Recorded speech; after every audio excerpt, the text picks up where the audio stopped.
kan lo let leta tun chum chu vlog sei takaron da don lawa ni hi chung vela ka thil ti dora ko om na le ka zin na tlem kran tar lang zoi zoi don ni enter nang o top plane lo clear don nya na chwa nei ka chui don ni mo an bel thon tu ni khar chung don na chui don ni ti san ni asia ka te don na nghe khá cho mấy mía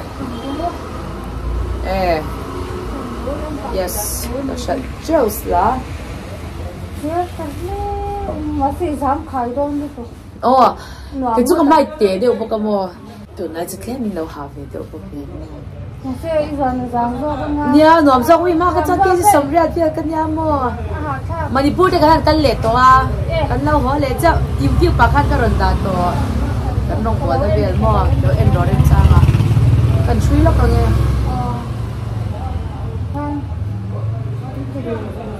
nhà đằng việc cái cần không về liền mò tụi này chú hồn tụi sẽ theo mà là hari à qua hiện kinh nghiệm thì đó những nghe sợ cái làm gì không mò thì hiện sau liền cần thiếu pot này cho nó suy tụt nên mua hết này hiện chui sa to hay cái nào in chui adang hi kan ti chau ve do na nge kan ang dik chau ve mel khop me he chui khat boka ma se anuam top oi ta man ro hawa oma lo lap ka se he puri ya on puri te mo kan sala te kan dar he fish su nga chan he ta ko ta ma do di che pa chuan he tu na hian kan ta le e do na som hi mo do la he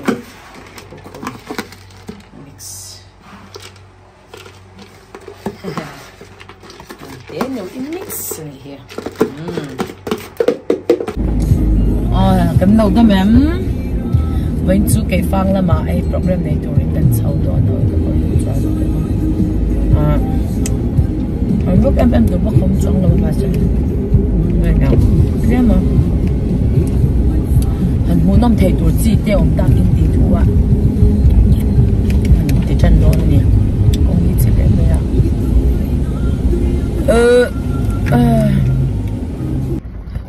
công ít chả lụt tục à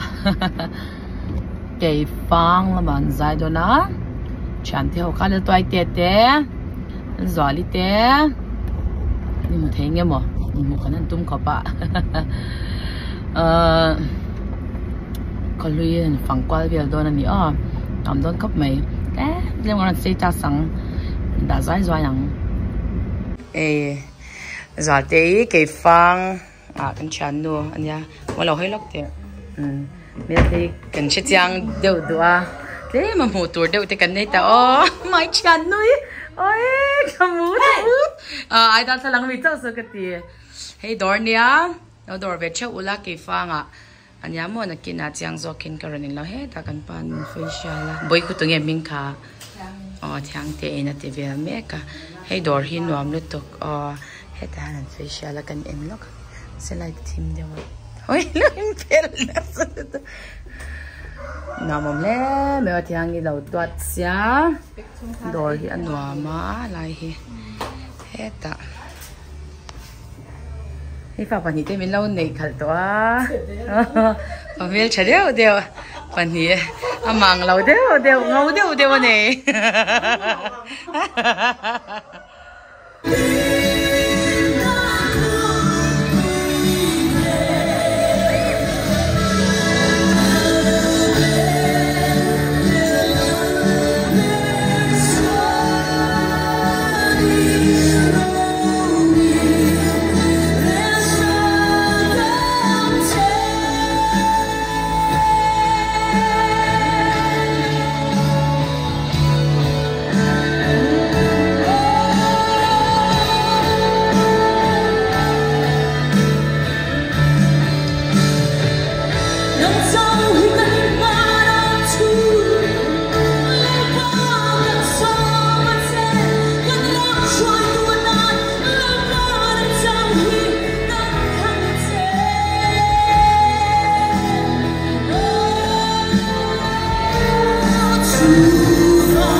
Hallelujah.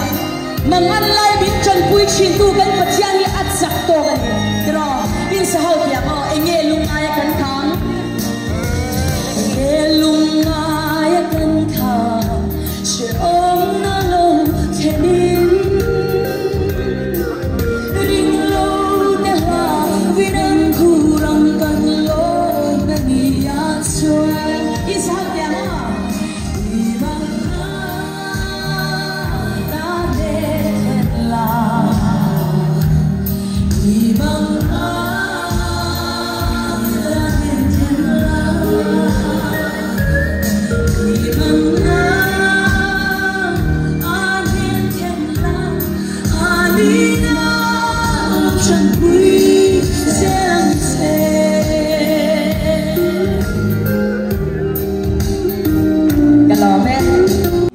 Oleh dikhan kan blok kan tu top tonga chan zol te lo dor chu churanga sai twa district le chevela kha cha sian kan mai hi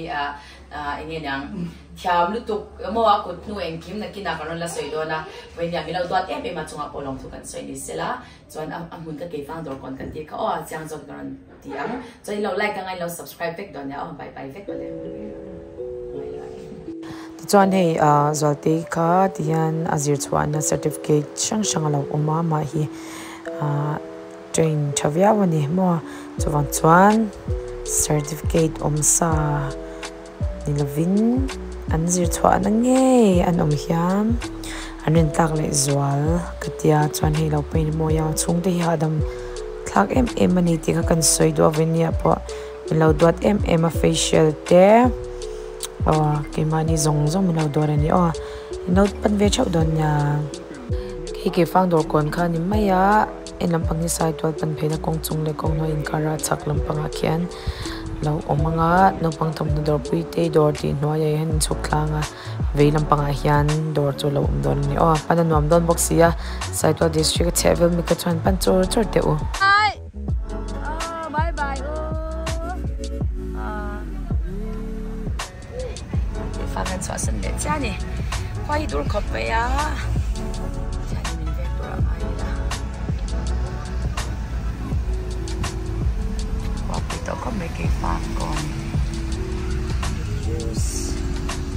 cha đi bữa sáng thì bữa tối mình phải làm lại những buổi đó, để chắc để lưỡi này nó chào,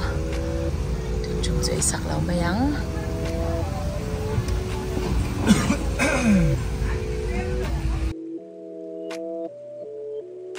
Về đó đó nè, ta úp giỏi à, mẹ ra dài nè, mẹ ra dài à, bé thế chán nhau, come on full dress kan, ra cần đâu đó nè, nice, mọi lúc tức sẽ ta cần là đó nè pa ngay, vâng, hay bớt tiền, cáp su, hey. Về tao mà ngày tết khơi mỏ, hay po.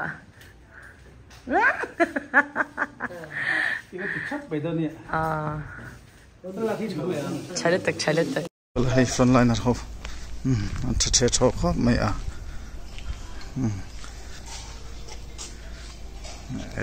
nên ra lên khóc mày, anh đi chịu. Là đâu chăm đó nó, chăm xía lên.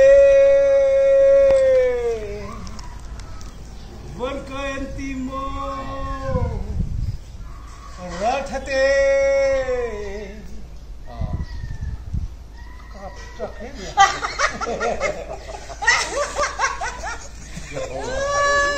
Dễ lâu.